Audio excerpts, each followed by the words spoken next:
What is going on, bro? Welcome to the video. As you can probably tell, we're not in Kansas anymore. We're not in Texas anymore.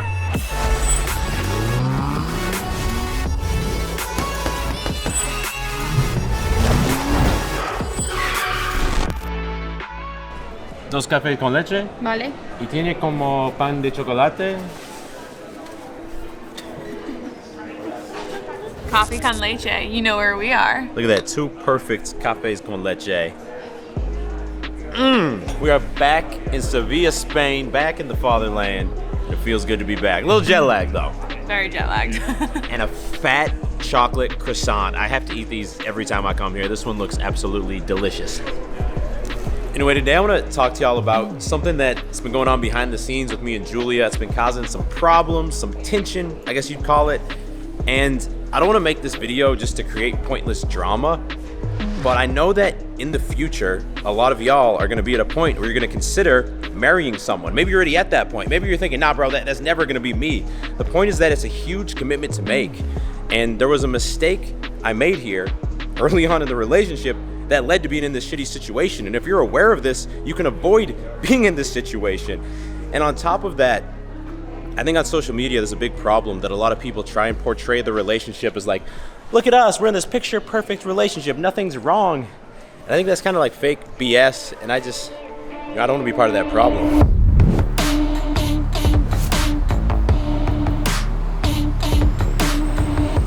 So long before I even met Julia, I was listening to a podcast. I think it was with Kevin Leary from Shark Tank. I might be wrong. And he was talking about this 3-year rule that you should wait 3 years before you commit to marrying someone.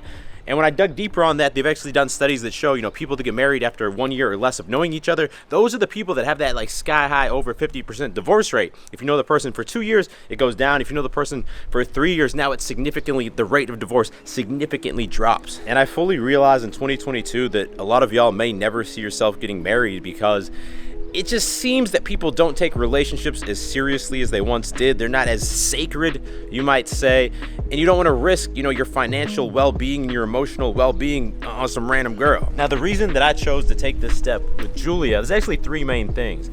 The first one is she legitimately may be the most caring person that I've known. Like, if we're driving down the road, I can't tell you how many times she's seen a stray dog and she'll make me pull over to go try and save the dog. The dog's always run away. She's never even saved it once. And she sees like a baby on the airplane. She's right there trying to play with the baby and make the baby stop crying. And if I'm gonna raise a family with someone, that's the type of person I want to do it with.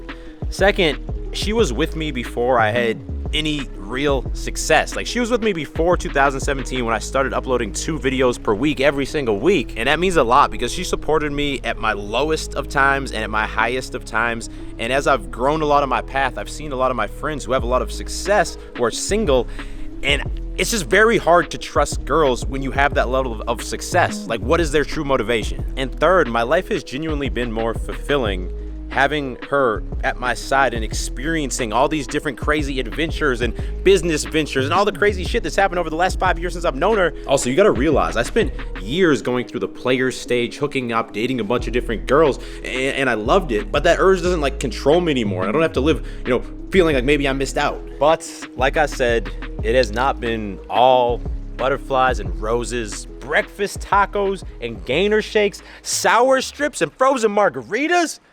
Like, it's been a lot of good times, but as I was talking about at the beginning of this video, some shit has gone down.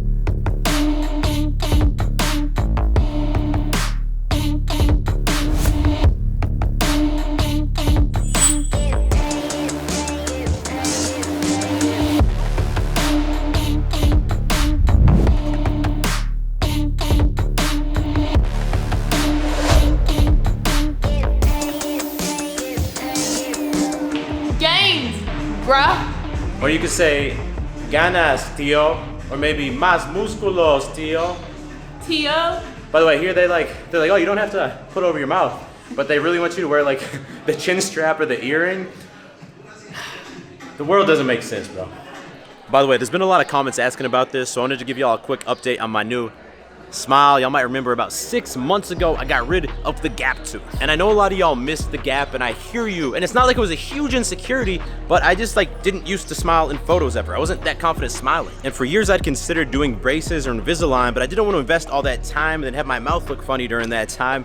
And then I learned about veneers, which at first sound funny or weird to me. Then I saw dudes like Cristiano Ronaldo's smile makeover, and I learned, yo, that's what all these dudes are doing. And that's when I found the cosmetic dentist of Austin. I went in for a consultation. They made me feel like family. They let me know that not only could they improve my smile, but they could actually fix my bite and allow my bite to be more efficient. And so basically the update is, I'm happy, there's no regrets, I'm more confident smiling. I know last time I mentioned them in a video, a bunch of y'all actually went through. I met one of you who's in town from Atlanta. Your smile transformation looks amazing, bro. So massive shout out to the cosmetic dentist of Austin. And in case you're considering doing something like this, I checked with them and the offer still stands. If you let them know that I referred you, they will give you $2,500 off of your procedure. I'll drop all their info down in the description if you want to check it out.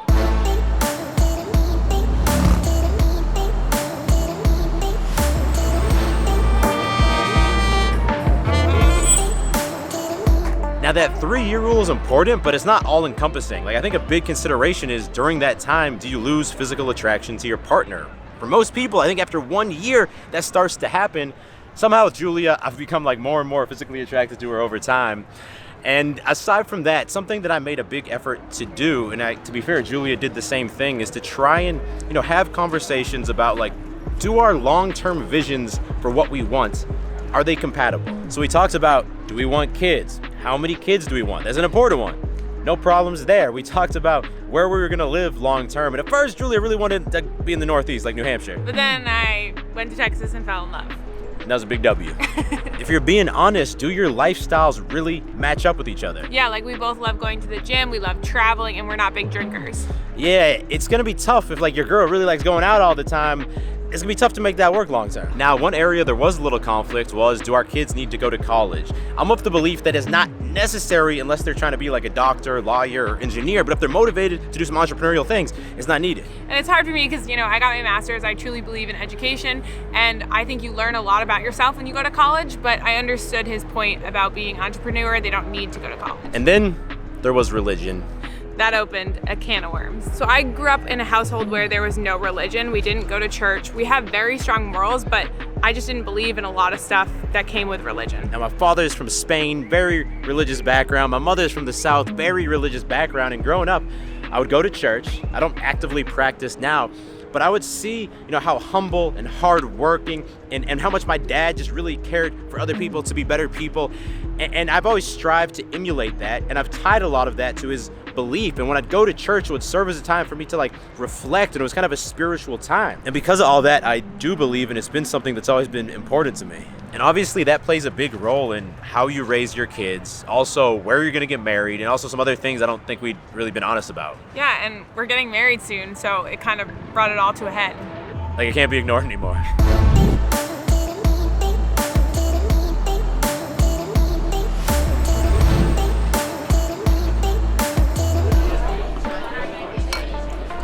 Chin chin. A little cerveza, or as they call it here in Sevilla, una caña. So these are tapas bravas. They are basically fried potatoes with this mayonnaise, red sauce. Don't really know what it is, but it is my favorite. Every time we come to Spain, you gotta get these. They're actually patatas bravas. Isn't that what I said? I said tapas bravas, but they're the OG tapa, to be fair. Oh my God, Julia found grilled chicken and vegetables in Spain. This is about as hard as finding girlfriend material these days. And your boy found tacos. Very rare in Spain. I'm gonna be honest, but these ones got a really hard shell on there. And these are cola de toro. These are bull's tail tacos, not your average tacos. Oh. Now, bull's tail is the shit. 8 out of 10. The taco shell is kind of chewy, but the inside, that cola de toro, gains, bruh. So, religion. This is something that we did discuss, to be fair, early on, and did not come to an immediate resolution. So we got to, put it off. Then we got engaged, and then some of these conversations came up again. Yeah, I was gonna say, obviously, the wedding came up, getting married in a church or not getting married in a church. I always saw myself getting married in a church. She always saw herself not getting married in a church. But then the pandemic came around, and the wedding got postponed for a year and then 2 years, so we didn't really talk about it, right? I think behind the scenes, maybe tension built a little bit because there wasn't a resolution that was met. And then when we actually had to start thinking about it, we had a lot of fights on it, not just about the wedding, but also about like how we want to raise our kids. What does that look like? And I remember it came to a head, this big fight we had. We were driving to our massage spot, and as we got out, we were kind of fighting at each other. I remember Julia was like walking ahead of me or behind me, and then she turned around like, I'm not even gonna get a massage. And obviously she wanted me to turn around with her, and I was like, fuck that, I'm getting a massage. And I went in, and thank God David got his massage, because during that time I was able to process a lot of these thoughts. And I was like, look, we've been arguing on the surface level, like I want this, no, I want this. And I was like, I need to really explain to her like why this is important to me. When David came out of that massage and he was a lot calmer, he explained to me the real reason behind why he thought it was important, religion to be in our children's lives, but also being married in a church. And hearing that perspective like made me realize like I kind of explained what I told y'all earlier about like how it played a role with my father and how that had an impact on me. And I was like, why am I fighting this? Like, I love him. I care about him. Like, I don't care if he's religious or if he's not religious. Like, I just care about if he's a good person. And for me, like, if it meant something to him, then I wanted to do it for him. And that became like the core of the understanding that we developed. When we have kids, the most important thing is that they have two positive role models to look up to, so that they become people who care for the well-being of other people. And whether religion is the main motivation for that or not is just very much less important. So the big lesson here is to have these conversations about kids, religion, career paths, where you're gonna live, after dating someone seriously for a year and a half, 2 years. Yeah, probably a year. Yeah, maybe a year is better. And if there's something that's a deal breaker, like she needs to have kids and I just don't want to have kids, like you can't continue. If you do, you're gonna be at 50% of people getting a divorce, bro. But if something that's not a deal breaker, but you're not seeing eye to eye, like religion, you can't do what we did. You shouldn't do what we did. You shouldn't sweep it under the rug and put it off. What you should do is do what we did after fighting for a while inefficiently, and let the other person know like why it's important to you. Like really, what's the reason it matters to you? And ask the other person, why is that important to you? Why does that matter to you? Because if not, it's gonna come into like, I'm gonna win. Yeah, you want to make sure it's coming from like a calm place and that you can have this like open conversation. Get a massage first. Anyway, don't worry, we'll get back to talking about how to get more bitches. Enough of this relationship stuff. We're gonna wrap up by watching an episode of The Last Kingdom. The new season came out couple weeks on Netflix. I think this is the best season yet. I think if you're anyone who even remotely likes like the Game of Thrones Vikings vibe, this is a must watch. He didn't even want to watch it at the beginning. I had to force him. It's my favorite show. If you made it to the end of this video, I appreciate you, bro. Hit that thumbs up button. If you're new to the channel, click subscribe and turn notifications on, because I drop 2 new videos every single week and you don't want to miss them. I will talk to all of y'all in the next video. And yes, in my parents' place, me and Julia do not sleep together. Small little beds over here. Stay beastly.